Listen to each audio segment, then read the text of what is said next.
আন্তর্জাতিক প্রসঙ্গ। মার্কিন আদালতে বিচারের মুখোমুখি হচ্ছেন নিকোলাস মাদুরো। স্থানীয় সময় সোমবার ম্যানহাটনের আদালতে তোলার কথা রয়েছে তাকে। এদিকে মার্কিন পররাষ্ট্রমন্ত্রী মার্কো রুবিও জানিয়েছেন ভেনেজুয়েলার সাথে যুক্তরাষ্ট্রের কোনো যুদ্ধ চলছে না।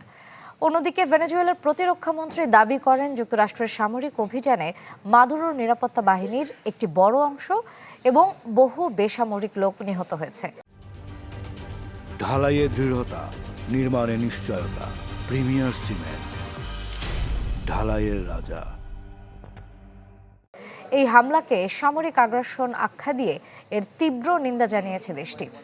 ভেনেজুয়েলার ভাইস প্রেসিডেন্ট ডেলসি রদ্রিগেজ ওয়াশিংটনের কথা মতো কাজ না করলে তাকে বড় মূল্য দিতে হবে বলে হুঁশিয়ারি দিয়েছেন প্রেসিডেন্ট ডোনাল্ড ট্রাম্প।